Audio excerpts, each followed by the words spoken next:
अस्सलाम वालेकुम। Programme embassy road में खुशामदीद। नाज़रीन, आज हमारे इस प्रोग्राम में हमारे मेहमान हैं पाकिस्तान में फ़लस्तीन के सफ़ीर जनाब वलीद अबू अली, और वो एक बहुत मंजे हुए सफारतकार हैं। पाकिस्तान में कई साल से वो अपने फ़राइज़ अंजाम दे रहे हैं। उनसे हम पाकिस्तान और फ़लस्तीन के ताल्लुकात के हवाले से बात करेंगे और मशरक़ वस्ता में जो सूरत हाल उभर रही है उस पर बातचीत करेंगे और उनसे पूछेंगे कि इस वक्त मशरक़ वस्ता में जो नाजुक सूरत हाल है उससे निमटने के लिए क्या सफारती कोशिशें की जा रही हैं। Ambassador, thank you very much for joining us in this program. It's my great pleasure to have you always. And first, I say Assalamu alaikum to all our viewers, and I wish Pakistan and the Pakistanis an Eid Mubarak. Thank you, Ambassador. A lot of developments have taken place in Middle East. Specifically, the Al-Aqsa Mosque has been attacked by Israelis, and they have not allowed Palestinians and Muslims to pray there, and there were scuffles, there were fights. Many Palestinians laid down their lives. Has the situation improved there? Well, let me say yes and no. The latest Israeli aggression against Beit al-Muqaddas, against Al-Aqsa Mosque, for the first time since 1967, Al-Aqsa Mosque was closed and Palestinians and Muslims were not permitted to go and offer a prayer for almost a week. Azan were banned, Yes. were not allowed. The Israeli measures were absolutely unacceptable, not just by the Palestinians or by the Arab world, by all Muslims and all those human rights fighters around the world. Unfortunately, within the Israeli community, there are groups led by the settlers who believe that they have the right to share part of Al-Aqsa Mosque, similar to what they have done in Al-Haram al-Ibrahimi in Hebron, the city of Hebron, where they had divided the masjid in Hebron time-wise and place-wise. They took almost 2/3 of the mosque and become under the Jewish control in Hebron. And there are so many days and dates where they do not allow Muslims to go and offer praise in Al-Haram al-Ibrahimi in Hebron. And that's actually what they are trying to do in Al-Bayt al-Muqaddas, in Qibla Awwal, in Al-Masjid al-Aqsa. And our Palestinian people, those who lives in Jerusalem, around Jerusalem, and all over the Palestinian territories, were had, I can say, the third intifada to face the Israeli aggression, which the Israeli government, the Israeli people, they never expected such a reaction from the Palestinian people.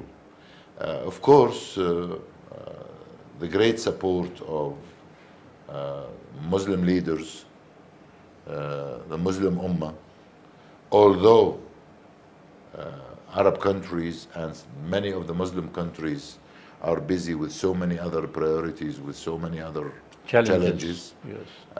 But I think the issue of Al-Bayt al-Muqaddas is a top priority issue for all Muslim Ummah.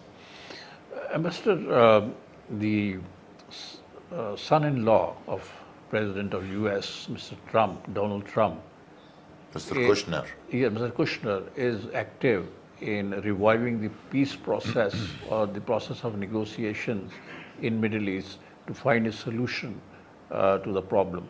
To what extent he will be able to succeed in reviving that process or producing some positive results?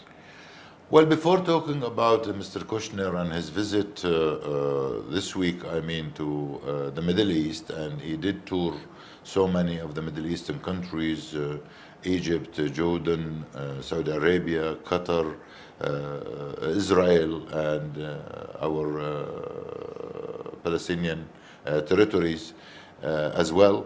Let me go back to the visit of Mr. Donald Trump, President of the United States of America, to the region when he started his visit in Saudi Arabia, and then he visited Israel, and he visited our territories. He met with our president in Bethlehem, and he highlighted that it's the American administration's interest to reactivate the peace talks and peace negotiation.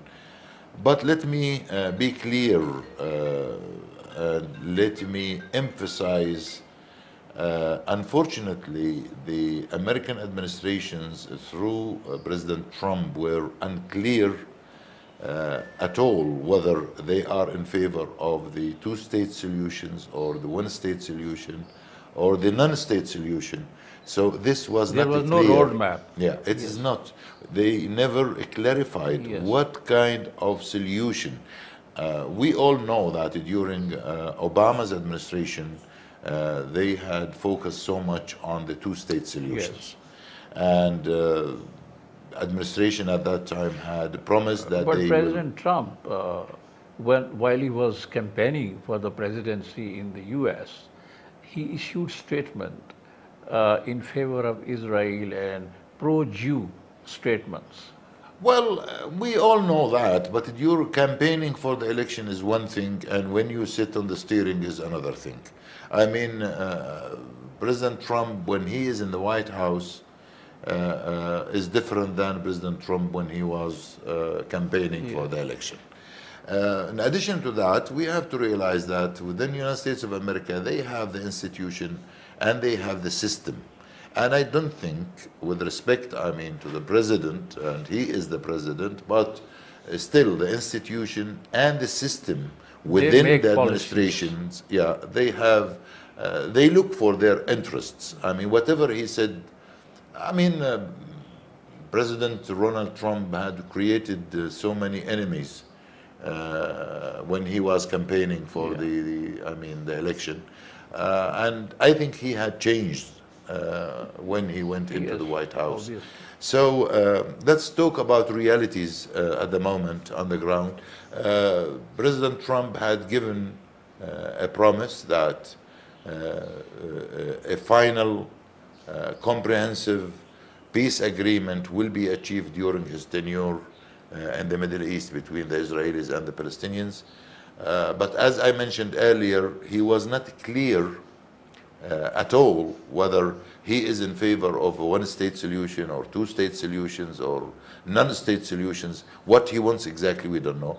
So through Mr. Kushner's visit to the region and his meetings with all leaders, I mean, on the Middle East, he, I think, is trying to find a roadmap for peace negotiation. But did he put forward or place any suggestions, recommendations, ideas while he was speaking to the leaders in the region? I think so far it is a fact-finding mission.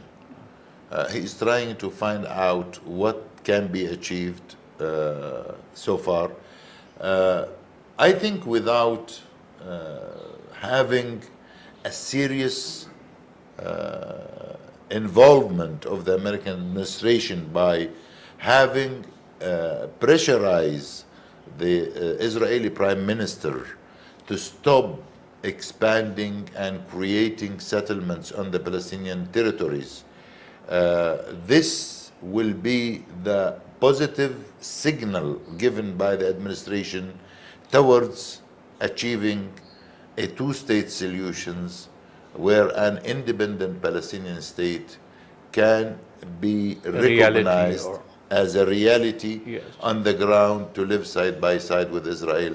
And I think the American administration and the international community knows very well that without recognizing an independent Palestinian state on 26% of the historical Palestine, Territory. peace will never be achieved in the region. But the issue of settlers, the settlements, despite the fact that Israelis made commitments in the past that they will not allow more settlements, not allow more settlers to come and make settlements on Palestinian territory, they never kept their promise. Settlements and the settlers' behavior in our territories have been condemned by the international community, by the international law. All these settlements are considered illegal and it's against the international law. And the Israelis themselves knows very well that this is not acceptable, and any independent Palestinian state can't survive with these settlements, which accommodate almost 750,000 of Israeli settlers. To be able to achieve security, stability in the region, I think the Israelis have to admit and realize that these settlements are against any future settlement between the Israelis and the Palestinians. Ambassador, as you mentioned that many countries, Islamic countries, Muslim countries in the region, they are engaged in their own internal problems, challenges.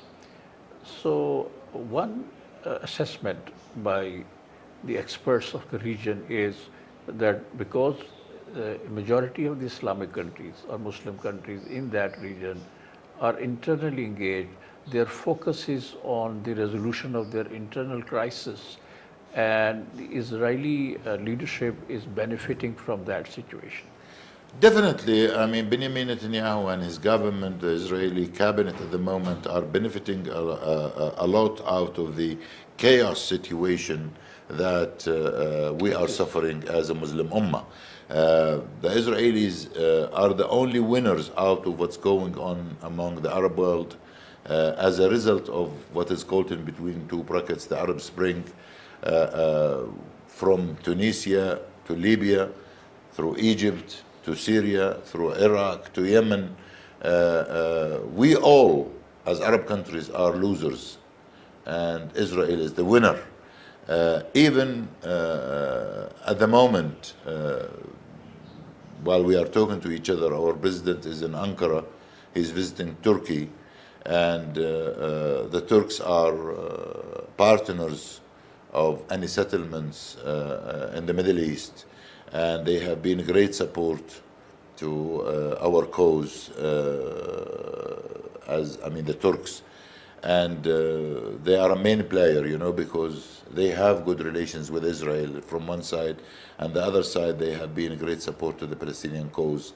I think the Israelis knows very well that this temporarily chaos situation among the Arab countries and among the Muslim countries is temporarily. Sooner or later, It will settle down. It will settle down, Yes. and the Palestinian cause will go back as the oldest cause or the oldest issue for the whole Muslim Ummah. They will reprioritize their priorities, and they will have the Palestinian cause as a top priority. And even in the Western world, in Europe, if you look, there are a lot of sympathy, a lot of support among the Europeans, the European Union. Russia is still considered Yes. the Palestinian issue is a main issue. China is a great support of the Palestinians and the Palestinian cause. So many international role. They know clearly that the Palestinian issue is a core issue for any settlement in the region. Ambassador, we'll talk more about the visit of the Palestinian president of Turkey, but we'll have to take a short break here, and then we'll continue this discussion. नाज़रीन एक मुख्तसर break लेते हैं। Break से वापसी के बाद हम मज़ीद गुफ्तगू जारी रखेंगे फ़लस्तीन के इशू के ऊपर, जो कि सारी इस्लामी दुनिया के लिए बहुत अहम इशू है और मशरक़ वस्ता में अमन और इस्तेकाम के लिए ज़रूरी है कि फ़लस्तीन कोशिशें की जा रही हैं कि किसी तरह फ़लस्तीन का मसला उसको हल किया जाए। You mentioned the visit of Palestinian president to Turkey. What do you think? What is going to come out of it? Well, actually, by talking to our ambassador in Ankara and through a few cables I had received, our president, as I said, Turkey is a main player in Yes. The Palestinian issue, and they are involved in our internal conflict between Fatah and Hamas. Yes. And I think they are trying to intermediate in between Fatah and Hamas. And as you know, that they maintain good link with Hamas, although Turkey still recognize the legitimacy of the Palestinians through President Mahmoud Abbas and through the PLO as the only representative of the Palestinian people. So I think President Erdogan with President Abbas are discussing the Palestinian reconciliation and how can the Turk can be helping the Palestinians to put an end to this internal catastrophe that we are facing. The Turks were a great supporter to our 2 million Palestinians who are under siege in Gaza. Yes. And they had They took a very bold stand on that. They had facilitated so many humanitarian aids into Gaza. But as a result of the President Abbas' visit to Ankara as well, the Turks yesterday had announced that they, for the first time, they are issuing electronic visas for all Palestinians into Turkey, and that will make life of Palestinians easy for those who would like to travel through or to Turkey. Things will be much easier, and that's highly appreciated step which was taken by the Turks. Again, as we know, Turkey is maintain good relations with Israelis, and they can have some pressure on the Israeli government trying to convince the Israelis from one side and trying to help Kushner and the American administration from the other side through their role of reactivating the peace process in the Middle East. Turkey maintained good relations with many of the Arab countries. Latest visit of President Erdogan to Jordan as well, and Jordan and King Abdullah of Jordan was a great supporter of Al-Aqsa Mosque during the last Israeli aggression against Al-Aqsa, and he personally visited Ramallah, and his solidarity to the Al-Aqsa Mosque, to the Palestinians in Jerusalem, was highly appreciated when he decided to visit Ramallah by himself. I'm talking about King Abdullah of Jordan. Turkey had actually severed its diplomatic ties with Israel on the siege of Gaza, and there was a lot of hard talk between the president of Turkey and the then Prime Minister of Israel. So have they normalized the situation? I don't think it's been normalized. The diplomatic relations between Turkey and Israel is back to normal, but there are still some tension in so many issues. And as you know, the Israelis interfere so much, not just in Turkey, in so many countries. And if we take an example with the latest Israeli behavior through the Israeli embassy in Amman and what they have done against the Jordanians, where they killed, two Jordanians on the Jordanian territories, and the diplomatic relation with Jordan went very bad. And I think still the embassy of Israel in Jordan still not back to ambassador still did not go back to Amman. So back to your question, yes, the Turks and Turkey tried and are trying to help our Palestinian people as much as they can through facilitating some humanitarian aids to Gaza, trying to lift the siege against 2 million Palestinians who have been suffering witnessed by the international community for about 10 years now. 2 million people in Gaza have been under siege, and they are suffering on daily basis. Even the very basic humanitarian needs in terms of health, education, food, whatever needed for Gaza. And that's where we do blame, as Palestinians, the international community's double standards. Which nation can accept having 2 millions under siege for Yes, it's unthinkable. 1 decade almost? But Ambassador, European Union has been a very strong advocate of two-nation theory or two-state solution of Palestinian problem, and they've supported you, and they also raised the voice of concern on the human rights violations by the Israelis. So what's their attitude now? Well, the European Union, through the international human rights institutions, all the United Nations institutions are represented on the ground in Palestine, and on a daily basis they witness the violation of the international law, the violation of the human rights. But as I said, earlier, unfortunately, the double standards which we are suffering, we are victims of the double standards. Yes. I mean, although Europe and the European Union are a main partner of the quartet, what we call it, which used to sponsor the peace talks and the peace negotiation between us and the Israelis, and a lot of sympathy with the Palestinians comes from Europe. Street in Europe is very sympathizer with the Palestinian cause. But some of the European governments who are still, committed to support Israel, and that's because of the powerful Jewish lobbies, in some of the European countries. Exactly. But we do believe that sooner or later the international community is very supportive and sympathizer with the Palestinians and the Palestinian cause. Overall, the Islamic world, including Pakistan and non-Arab countries, do you think they are active and they're playing their role in the solution or in the resolution of the crisis that exists in the Middle East because of the intransigence of Israelis? Well, let me frankly talking to you, OIC, which is the umbrella for all Muslim countries, are a main partner for the Palestinian cause. And on the international community's level, whenever there is a vote towards any of the Palestinians' causes, OIC always a great support to the Palestinian cause.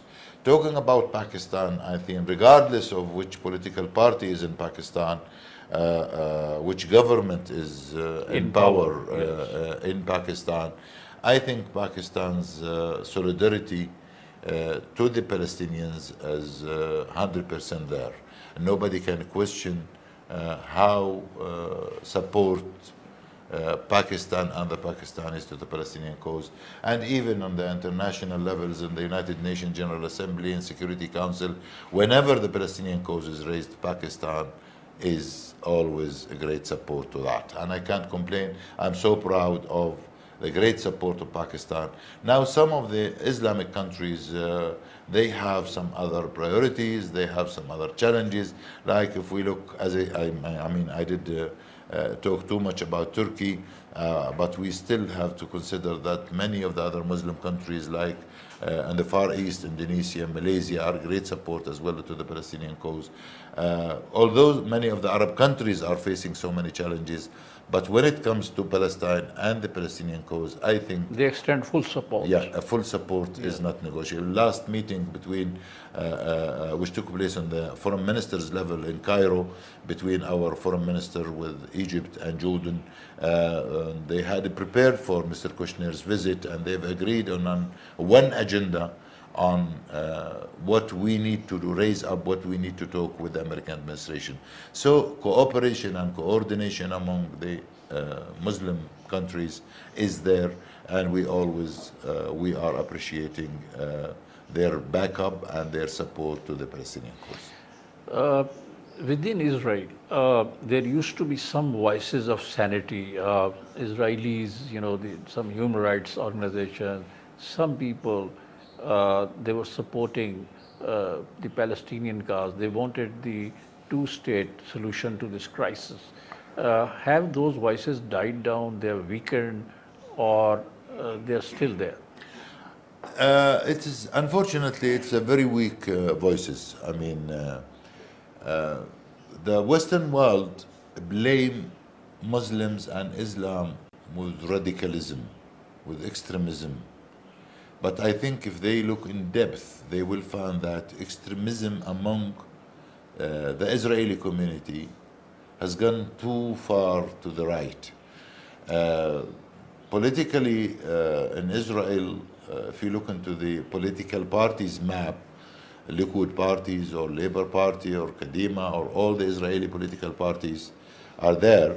And at the moment, the Likud party is on the show.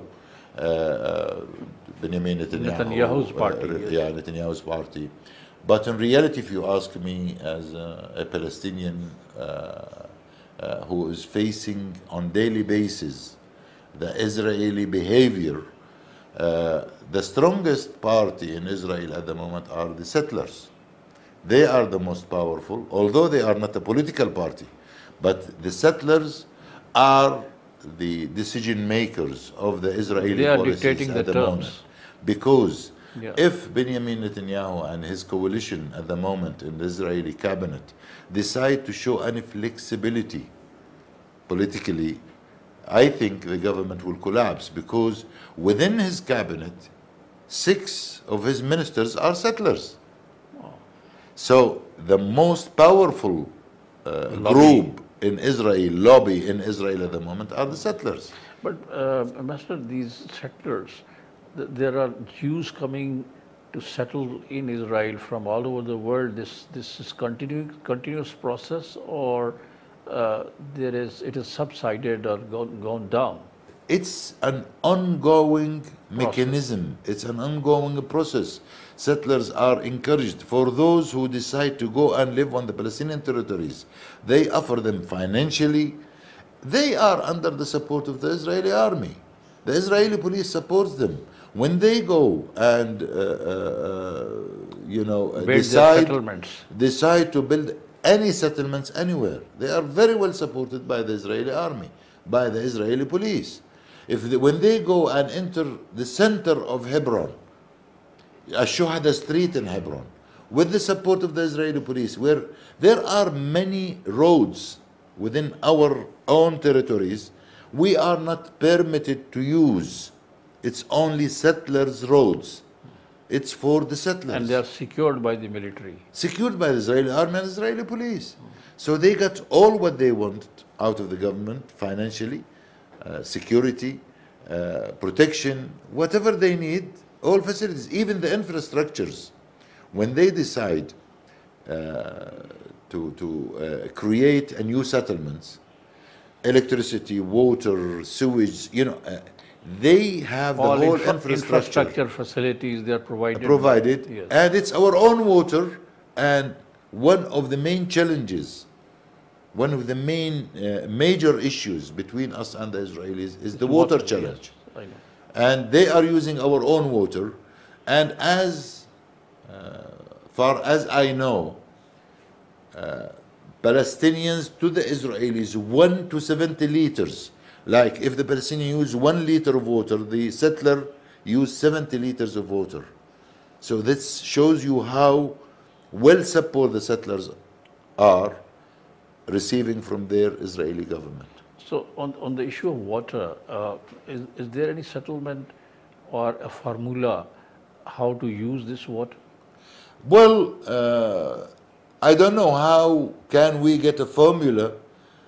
We are under occupation, and the Israeli is the Occupier. So they decide how much water we use and how much water they will use. Although the water issue, the water challenge is a regional issue, I don't think it's a Palestinian or an Israeli issue. The water issue within the region must be sorted out among all countries within the region. And as we always believed and as we always say that next war in the Middle East Is going to be on the issue of water. the issue of water. So it's not just Pakistan who has an issue of water. I mean, With India. yeah, it is in the Middle East. Water is Yes, a main issue. exactly. If you look into Jordan, Jordan is facing a major challenge Yes, of it is. the shortage of water. If you look into so many countries around the region, I mean, they are suffering of, a lot, you know, because if you look into Gaza, Gaza is really suffering of a major crisis The water of crisis. water issue. Yes. Ambassador, we'll take a short break and then we'll continue this discussion. नाज़रीन एक मुख्तसर break लेते हैं. Break से वापसी के बाद हम पाकिस्तान में वैली से the issue of water, yes, it is said that the future wars will be fought on water all over the world. But the Israelis are also importing water from some Muslim countries. Well, I know there were some Israeli thinking of importing water from Turkey. They were proposing so many solutions to face the water crisis in the region. At one stage, they were thinking that they have to have their share of the Nile water from Egypt. Of course, with the European Union through peace negotiations, the six major issues, water is one of the six major issues. And in one stage, they were thinking of the water desalination Of the river water. of the Mediterranean. Oh. And to sort out the problem, they were thinking of the two seas canal, where they wanted to link the Dead Sea with a water canal from either the Mediterranean Sea or the Red Sea. And this is a joint trilateral issue between Jordan, Israel, and Palestine, where they were thinking to have the water canal from the Red Sea into the Dead Sea, because Dead Sea is drying Yes. because of shortage of water. But all in all, as I mentioned earlier, the water challenge is a regional issue. It can't be an Israeli solution or a Palestinian solution to the water crisis. And I think the international community had approved a desalination plan as an emergency measure to help the people in Gaza. But as you know, desalination is a very expensive. Who will bear the cost? Yeah, and exactly, who is going to cover the cost of running of the desalination plant? So regional countries have to discuss and reach a solution, mechanism. because life is water, and you can't survive, you know, without having enough water, drinkable water, at least for any country. Yes.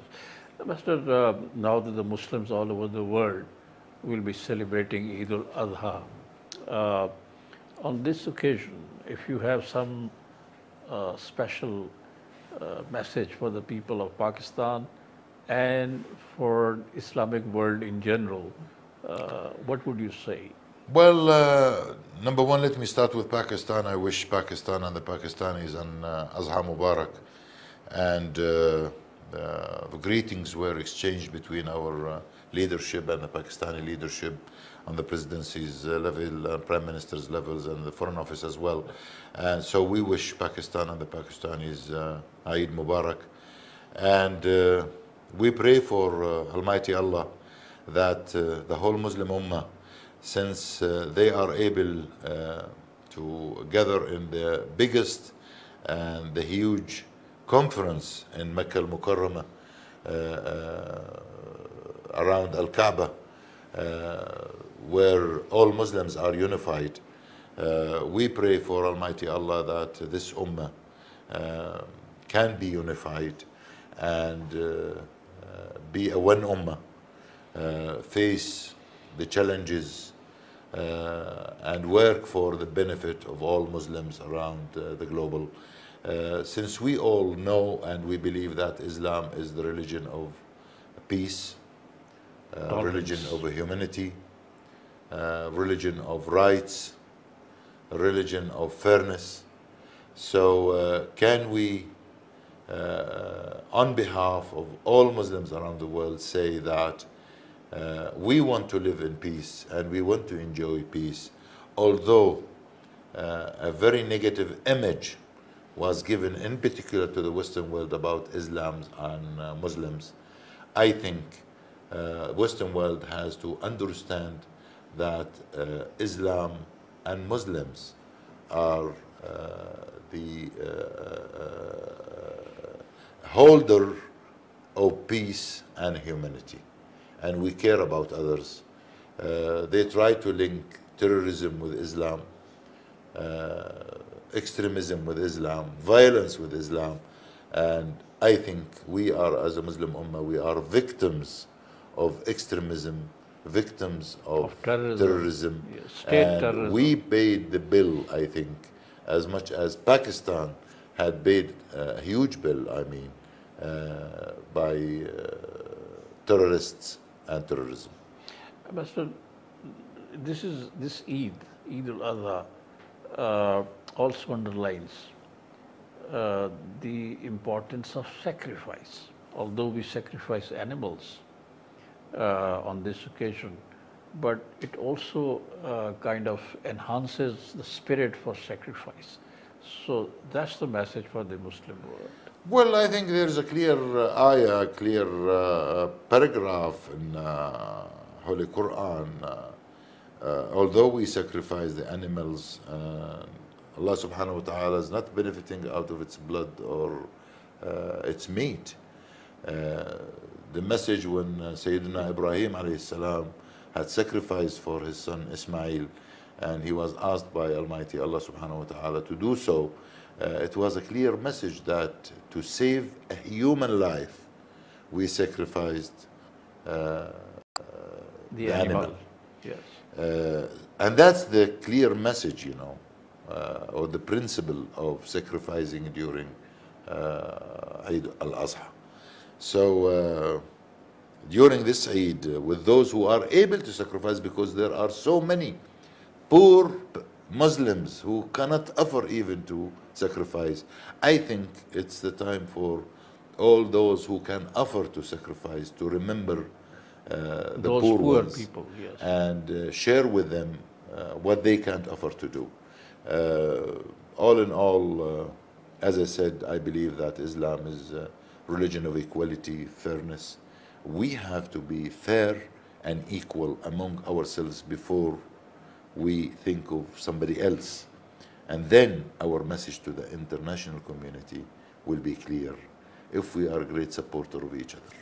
Thank you ambassador. नाज़रीन, आज इस programme में आपने हमारे मेहमान फ़लस्तीन के सफ़ीर जनाब वलीद अबू अली की गुफ्तगू सुनी। उन्होंने फ़लस्तीन के मसले के ऊपर ताज़ा तरीन जो पेशरफ्त है और अमरीकी सदर डोनाल्ड ट्रंप के दामाद जो हैं मिस्टर कुशनर, उनकी सरबराही में कोशिश हो रही है कि फ़लस्तीन के मसले को हल किया जाए और दो रियासती हल जो है, जो एक अरसे से ज़ेर बहस है, उसके इम्कानात का जायज़ा लिया जाए। इस पे उन्होंने बात की है। और सदर महमूद अब्बास के दौरे तुर्की पे उन्होंने बात की है और उन्होंने कहा है कि इस्लामी दुनिया इस वक्त अपने दाखिली चैलेंजेस का शिकार है, लेकिन फ़लस्तीन का मसला सबसे तरजीह का मसला है। तरजीही बुनियादों पर सारी इस्लामी दुनिया इस मसले का हल चाहती है। इसी के साथ ये प्रोग्राम ख़त्म होता है। जावेद सिद्दीक को इजाज़त दीजिए। खुदा हाफिज़। Thank you, Ambassador. It's a pleasure talking to you. Thank you, sir. Thank you very much, and we wish you Eid Mubarak, and your team as well. Thank you very much. Very kind.